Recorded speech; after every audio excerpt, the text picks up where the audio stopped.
Taman Nasional Siberut ini itu merupakan pulau terluar dari kawasan negara kita. Hutan ini adalah nafas kami untuk mencari obat-obatan dan ramuan obat dan makanan untuk menangguh ikan dan segalanya.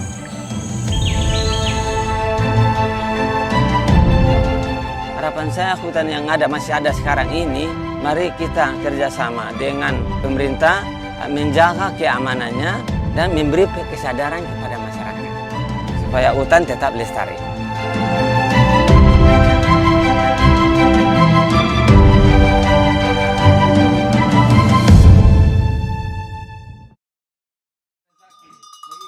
Naik kulalai ke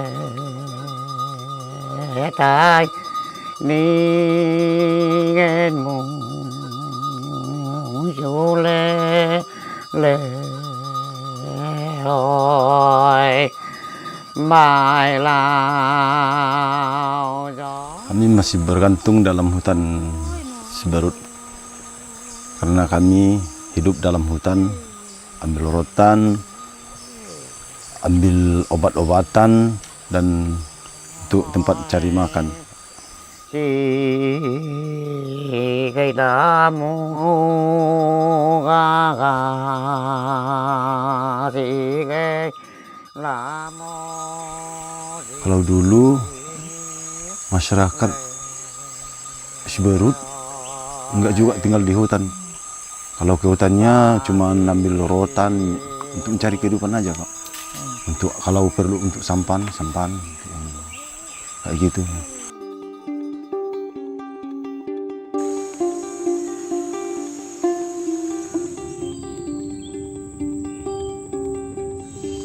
Taman Nasional Siberut itu terletak di Kepulauan Mentawai, tepatnya di Pulau Siberut. Pulau Siberut ini merupakan pulau terluar dari kawasan Republik Indonesia.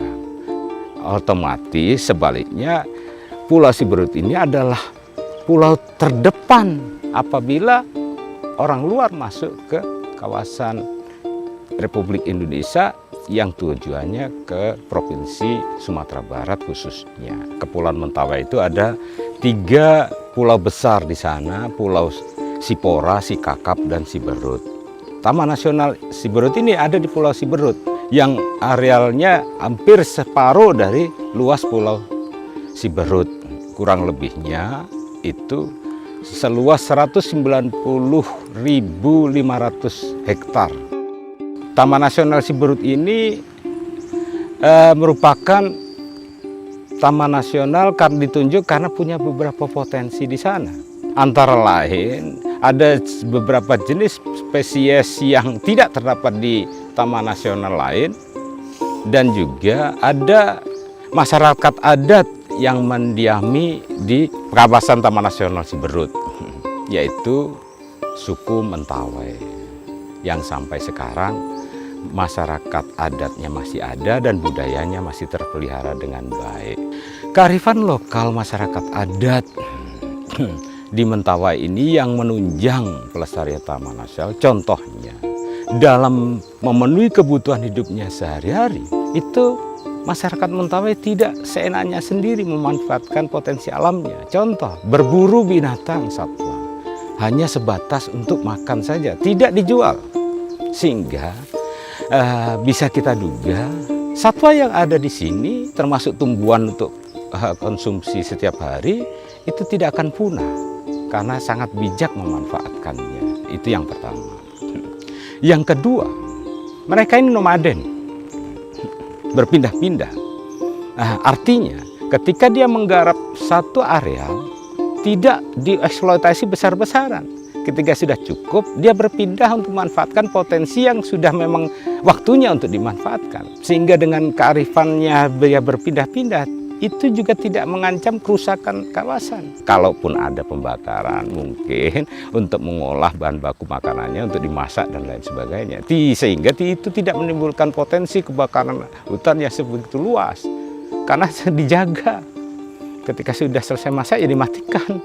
Tapi kalau pembukaan lahan kan tidak dijaga, dibakar setelah ditinggal, punya potensi untuk kebakaran hutan yang secara luas. Masyarakat adat suku Mentawai ini, kalau boleh saya ceritakan bahwa di Tenggarai, tato itu berasal dari yang pertama kali memakai dan menemukan itu adalah suku Mentawai. Itu juga menjadi sejarah yang penting bagaimana suku Mentawai ini sampai sekarang memelihara adatnya, hasil karyanya tato itu dipakai seluruh dunia. Itu salah satu. Berikutnya bahwa spesies yang memang tidak ditemui di taman nasional lain, bahkan mungkin di seluruh dunia, itu adalah 4 jenis primata yang makanya sangat penting kita lestarikan. Jenis primata itu antara lain bilau, simakobu, yoja, dan gokoi. Ini tidak ada di tempat lain. Begitu juga tentang adat budaya tadi, masyarakat adat.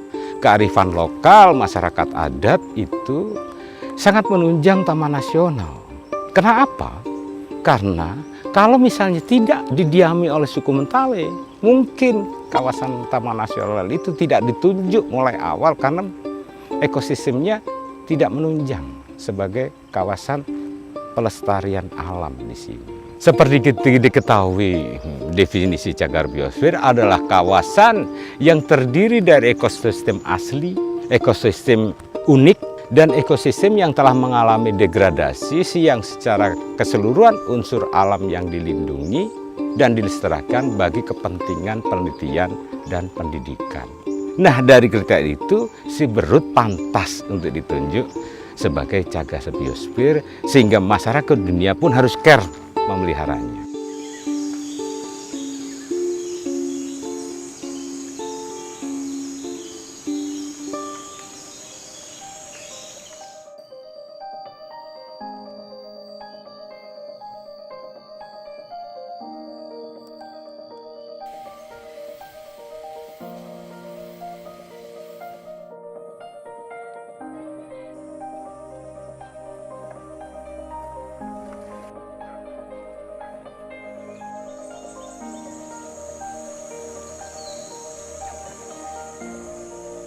Hubungan masyarakat dengan hutan sangat kuat sekali. Artinya mereka selalu di hutan, bersama hutan, menjaga juga hutan. Kalau biasanya ada penyakit, obat di hutan diambil itu. Kebanyakan misalnya ada kelahiran, ada ini pengobatan besar-besaran, itu tetap obat-obatan di hutan yang diperlukan itu. Kalau dia mencari makan, itu misalnya mencari ikan di hutan. Kadang-kadang ke laut itu cari nafkah masyarakatnya. Ya kalau hutan hancur, tentu masyarakatnya yang menderita. Ya karena di dalam hukum Mentawai ini Pak, hutan ini sangat perlu adanya pemilik tanah wilayah umpamanya.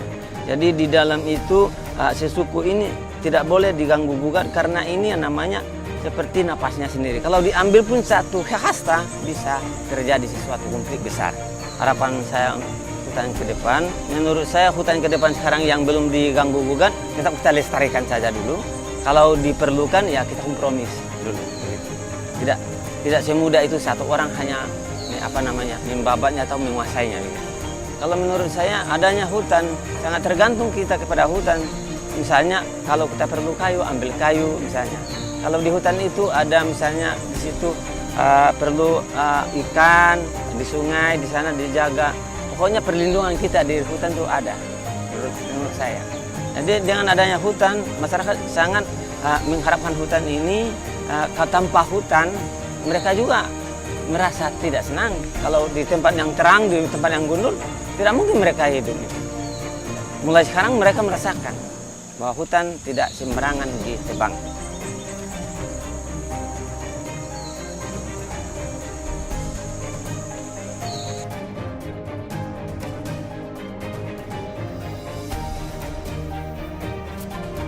Hutan ini tidak boleh diganggu, sudah tertentu batas-batasnya.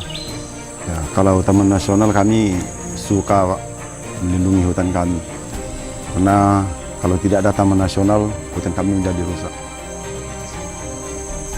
Ya, kami patroli melakukan untuk pengamatan hutan dan primata segalanya di dalam hutan.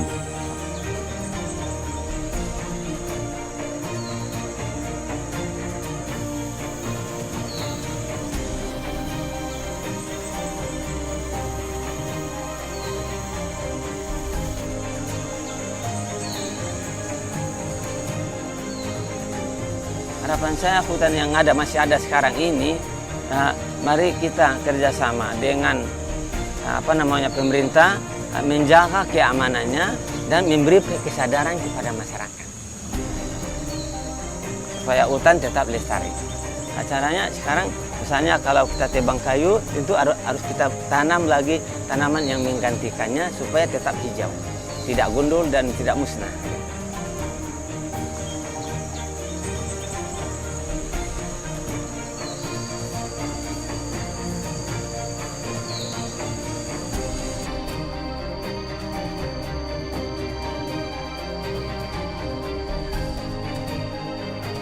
Mulai awal, sebetulnya visi kehutan mulai awal itu cuma dua. Bagaimana melestarikan hutan itu sendiri dan bagaimana mensejahterakan masyarakat di sekitar kawasan hutan itu.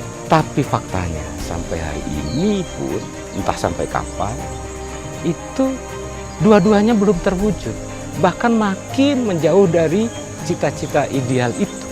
Dan kami juga di sini, Taman Nasional Siberut, bagaimana mewujudkan Taman Nasional Siberut ini tetap terjaga kelestariannya, tapi tidak kalah penting bahwa masyarakat di sekitar kawasan ini bisa sejahtera.